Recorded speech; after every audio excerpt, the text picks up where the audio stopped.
Legalize unicorns. With news media and regulators frequently citing a, quote, focus on retailing as the red flag of a pyramid scheme, the MLM industry needed more than doublespeak or fake statistics and diversion to maintain the retail ruse. Into this confusing and treacherous space, where millions of people are lured into, quote, direct selling with their money and hopes, the U.S. Federal Trade Commission brought its power and authority to bear to uphold the retail myth. Under the thumb of political forces supported by MLM money, the FTC's role is hopelessly conflicted, leading to its own big lie.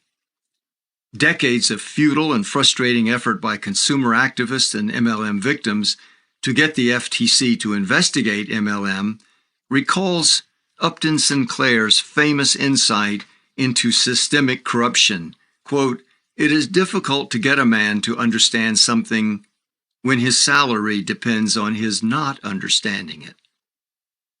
In a perfectly ironic circumstance, the interests of both parties, FTC and MLMs, have merged around a common narrative, the legalization of something that does not exist, like a unicorn. Protective coloring for the FTC has been achieved with a mythical definition of MLM, not found in the real world. If this definition were true, it would technically meet the definition of legality as outlined in various court decisions. Definition used by FTC, quote, "Multi-level marketing is one form of direct selling and refers to a business model in which a company distributes products through a network of distributors who earn income from their own retail sales of the product and from retail sales made by the distributors' direct and indirect recruits. Because they earn a commission from the sales their recruits make, each member in the MLM network has an incentive to continue recruiting additional sales representatives into their downlines." Metaphorically, the FTC legalized unicorns, MLMs that met the retail-based definition, to roam the forest and enchant humans. However, under this policy, if a real creature happened to be found to be impersonating unicorns by not having the mythical power to enchant, virtually no retail revenue, and a main focus on recruiting, it could be removed from the forest, shut down. Since officially these unicorn MLMs do exist, and MLM prosecutions are extremely infrequent, it may be assumed by the public that unicorn impersonators, illegal MLMs that are pyramid schemes, are rare. Public suppression of the FTC, covered in ugly detail in the next section, is matched by absurdly limited resources. The FTC's 2020 budget is just over $300 million, with just 1,140 full-time positions. For perspective, the Herbalife settlement of a $200 million fine paid to the FTC and dispersed to 350,000 victims represented an amount equivalent to 65% of the FTC's entire annual operating budget. The FTC protection policy, like MLM's recruiting scheme, appears on the surface to be its opposite: a consumer protection agency to prosecute illegal MLMs. It has a record of more than 30 successful MLM prosecutions. A closer look and a study of the FTC's regulatory history reveal only the clamor of gongs and cymbals. Though MLM presents a new and unprecedented threat to the public, an entire industry based upon endless chain deception, the FTC has never requested definitive legislation to enable enforcement. To combat MLM pyramids, the FTC interprets the general language of Section 5A of the FTC Act to include pyramid schemes as, quote, unfair or deceptive acts or practices in or affecting commerce. Violation of this provision is only a civil offense.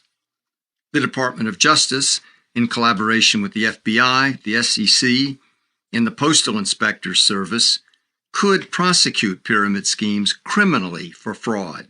This rarely happens.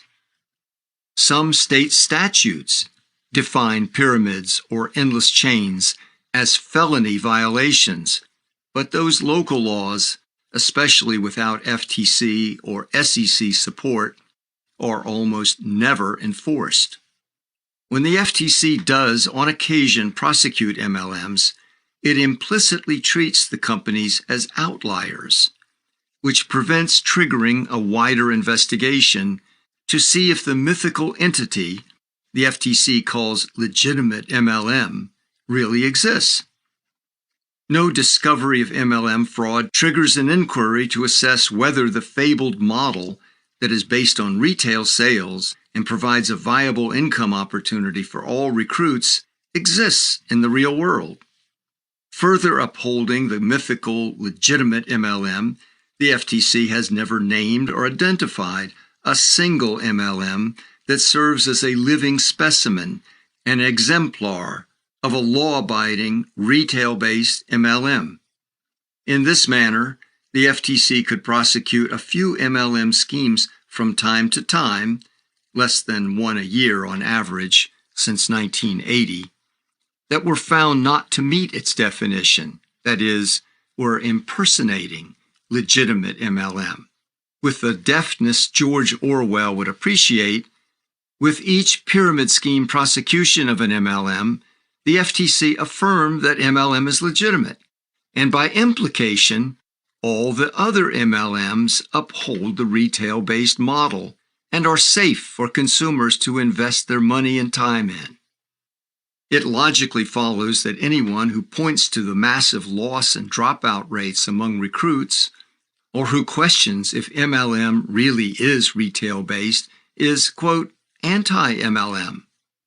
If unicorns were legally defined as real, a person that questioned whether unicorns really did exist would be treated as a non-believer, a cynic, and anti-unicorn. This unfounded, presumptive, retail-based definition is maintained even as the largest MLMs, such as Amway and Nu Skin, have paid out millions in class action lawsuits to settle claims brought by consumers that they are not retail-based. When Herbalife was found by the FTC itself to be non-retail-based, no investigation was made by the FTC to see whether or not Herbalife's practices typified the entire field of MLM. The FTC uses retail sales as a measurable factor in determining MLM legality. With millions of people investing money in the belief that MLMs are retail-based, it would seem that all MLMs would be required to verify their retail sales levels. No requirement to disclose retail sales levels has ever been asked for or imposed by the FTC. Instead, when the FTC prosecutes an MLM, the FTC places responsibility upon itself to prove that adequate retail sales don't exist, a classic challenge of having to prove a negative. Consumer reports of widespread deception or independent analyses of multiple MLMs that show no significant retail sales have been dismissed by the FTC as, quote, anecdotal or rejected as not evidence. The classic tools of propaganda employed by MLM leaders, big lie, alternative facts, cultivated myths, doublespeak, fake statistics, and discrediting critics, have successfully confused and mesmerized millions of consumers and diverted news media. The control and collusion of the FTC and other sectors of law enforcement, however, required direct action. Political influence buying involving state legislators, attorneys general, Congress, and the U.S. presidency. Behind MLM's license to fraudulently claim perpetual expansion, falsely promise unlimited income, and openly run money transfer recruiting schemes disguised as direct selling, is old-fashioned political corruption, boodling, and bribing. Public officials have to be influenced to protect MLM over the public interest.